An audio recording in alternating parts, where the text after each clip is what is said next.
On entend beaucoup parler ces derniers mois de MDBC, monnaie digitale de banque centrale.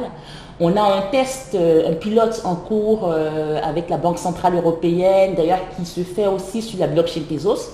Dans la description, vous verrez le lien vers la vidéo où je parle de la blockchain Tezos et des communautés Tezos en Afrique. On a aussi la Chine qui finalement a impulsé le mouvement parce que depuis mai 2020, il y a un test grandeur nature dans certaines villes chinoises pour tester le yuan digital.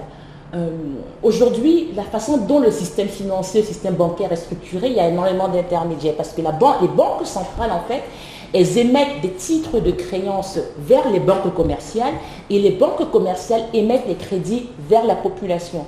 Donc, dans tout ça, toutes ces intermédiations, les temps de transfert, les temps de settlement, on perd en agilité, on perd aussi en transparence, parce qu'aujourd'hui, avec les crises financières d'ailleurs, la population se dit, mais tout ça c'est très nébuleux. Comment même la Banque centrale, elle est sûre que les titres de créance qu'elle émet envers les banques commerciales sont bien utilisés pour donner du crédit aux PME et aux petites entreprises et aux particuliers et pas forcément aux petits copains des patrons des banques commerciales. D'où l'idée finalement d'une monnaie digitale de banque centrale. Abusivement, certains l'appellent crypto-monnaie, mais ça n'est pas une, parce qu'évidemment, nous, ce qu'on appelle crypto-monnaie, nous les puristes, c'est sur des blockchains publiques. N'importe qui pourrait lancer un nœud et vérifier et avoir accès à toutes les transactions. On se doute bien que pour les banques centrales, ce ne sera finalement qu'un code crypté qui est le miroir de la monnaie papier qu'on utilise. D'ailleurs, je pense que la monnaie, le yuan digital aujourd'hui qui est testé, n'est même pas sur une technologie blockchain.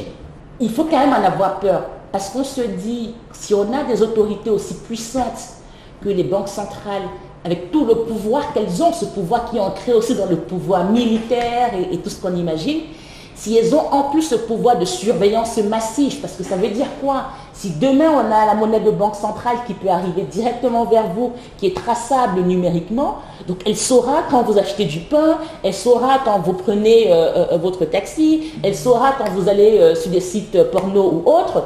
Donc aujourd'hui c'est une surveillance massive qui pourrait être mise en place par les États au travers de ces monnaies digitales de banque centrale. Donc c'est quelque chose qui va nous tomber dessus, parce que la monnaie papier, en plus, on l'a vu récemment, a été accusée aussi de pouvoir transmettre le virus du Covid. Ça coûte cher d'imprimer la monnaie. Avoir une monnaie de banque centrale numérique permettrait aussi non seulement d'éviter ces coûts d'impression de monnaie papier, mais aussi d'éviter les, comment on appelle ça, les fausses monnaies, puisque là, il n'y aurait plus de fausses monnaies, puisque c'est émis directement de manière numérique et cryptée et très identifiée. Mais bon, voilà, donc je dis, restons attentistes. Heureusement qu'il y a déjà des monnaies publiques comme le Bitcoin, l'Ethereum, pour permettre au peuple de pouvoir un peu servir de balancier, quoi.